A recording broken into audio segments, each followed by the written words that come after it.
Hi అండి అందరికీ. సింపుల్‌గా ఇంట్లోనే ఈజీగా పిజ్జా అయితే రెడీ చేసుకుందామండి ఈరోజైతే. చాలా ఈజీ అండి. మనకు అన్ని ఐటెమ్స్ ఇంట్లో ఉంటే ఈజీగా చేసేసుకోవచ్చు.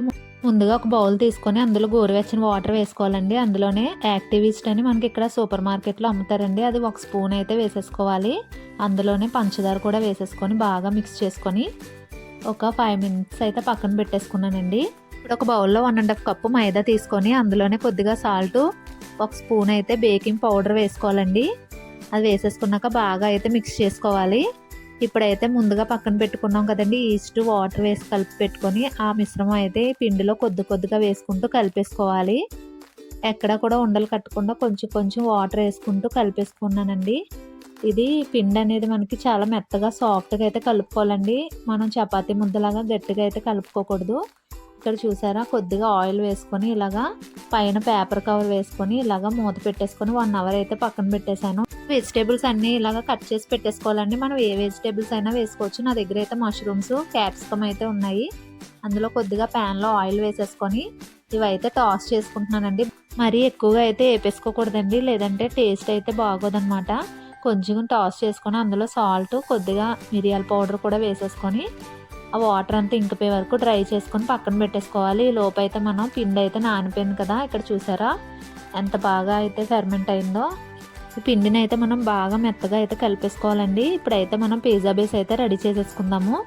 ఒక ప్లాస్టిక్ షీట్కి ఇలాగ ఆయిల్ అయితే అప్లై చేసేసుకొని పిండిని ఇలా సాఫ్ట్గా అయితే మద్దన చేసేసుకున్నానండి. తర్వాత అయితే ఇప్పుడు ఒక ప్యాన్ తీసుకోవాలి. అందులోనే కొంచెం ఆయిల్ అయితే అప్లై చేసేసుకొని కొంచెం పిండిని తీసుకొని ఈ పిండి మొత్తాన్ని ఇలాగా మొత్తం ప్యాన్ అంతా స్ప్రెడ్ చేసేసుకోవాలండి. మనకి ఎంత మందం అయితే కావాలో పిజ్జా బేస్కి అంత మందంగా అయితే స్ప్రెడ్ చేసేసుకున్నాను. తర్వాత అయితే ఒక ఫోర్క్ తీసేసుకొని ఇలా హోల్స్ అయితే పెట్టేసుకోవాలండి. తర్వాత కొద్దిగా పిజ్జా సాస్ ఉంటుంది కదా, అదైతే వేసేసి మొత్తం స్ప్రెడ్ చేసుకోవాలి. ఇక్కడ యాక్చువల్గా మా పిల్లలు అయితే జంక్ ఫుడ్ని అయితే ఎక్కువగా అయితే అది కొనమ్మా ఇది కొనమ్మా అని అయితే అస్సలు అడగరండి. వీధిలోకి అయితే చాలా రకరకాల ఫుడ్స్ అయితే వస్తూ ఉంటాయి. కాకపోతే నేనైతే ఏది కొనడానికి అయితే ఇష్టపడను. ఎప్పుడైనా ఒకసారి అయితే పానీపూరి అని అదని కొంటూ ఉంటాను అనుకోండి. ఇక్కడైతే పిజ్జా మా వాడికి అయితే చాలా ఇష్టము. కానీ నేను ఎప్పుడు కూడా మాకు బయట అయితే తినిపించనండి. ఎందుకంటే మేము రెస్టారెంట్లకు అది వెళ్ళేదే చాలా తక్కువ. ఎప్పుడైనా వెళ్తే కాకినాడ వెళ్ళినప్పుడు మాత్రమే వెళ్తాము. ఎంత జంక్ ఫుడ్ అయినా ఇంట్లో చేస్తే మనకైతే జంక్ అనేది కూడా హెల్దీ అయిపోతుందండి. ఎందుకంటే మనం అంత హెల్దీగా అయితే చేసి పెడతాం కదా మన పిల్లల కోసం ఆలోచించి. మా పిల్లలు యాక్చువల్గా అది కొనమ్మా ఇది కొనమ్మా అని అడిగే పిల్లలు అయితే కాదండి.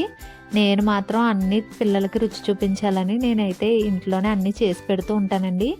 ఇక్కడైతే పిజ్జా అయితే రెడీ చేసుకున్నాం కదా. ఇక్కడ ముందుగా మనం దోశ ప్యాన్ పెట్టేసుకొని అదైతే బాగా హీట్ అవ్వాలండి. తర్వాత మనం పిజ్జా పెట్టుకున్న బేస్ ప్యాన్ ఉంది కదా, అదైతే నేను దోశ ప్యాన్ మీద పెట్టేసుకొని ఒక 20 మినిట్స్ అయితే వదిలేసానండి. చూసారా మనకి బయట రెస్టారెంట్లో ఉండే పిజ్జా కంటే చాలా బాగా రోస్ట్ అవుతుందండి. చూసారా కింద కూడా మీకు ఎంత బాగా రోస్ట్ అయిందో. ఇలాగే మనం హెల్తీగా ఇంట్లో అయితే పిల్లలకి చేసి పెట్టేస్తే చాలా బాగుంటుందండి. మనం బయట ఫుడ్లు అయితే చాలా వరకు తగ్గించేస్తేనే మనకు చాలా మంచిది. నేనైతే ఇలా వీలు కుదిరినప్పుడల్లా చేస్తూ ఉంటాను. అలాగని ఎక్కువ జంక్ ఫుడ్ పెడుతున్నానని మాత్రం అయితే అనుకోకండి. చూసారా యమ్మీ పిజ్జా అయితే ఇంట్లోనే రెడీ అయిపోయింది. మీకు కూడా ఈ పిజ్జా నచ్చితే ఒకసారి అయితే మీ పిల్లలకి చేసి పెట్టండి. అలాగే టేస్ట్ ఎలా కుదిరిందో నాకు కామెంట్లో అయితే చెప్పేయండి. చూసారు కదా మా పిల్లలు అయితే స్కూల్ నుంచి వచ్చే టైం అయితే అయిపోయిందండి. వచ్చాక వాళ్ళకైతే సర్వ్ చేసి మీకు వీడియో అయితే షేర్ చేస్తాను. ఇక్కడ మా బాబు అయితే చూసారా ఎంత బాగా ఎంజాయ్ చేస్తూ తింటున్నాడో. వాడికైతే చాలా ఇష్టం అండి. వీడియో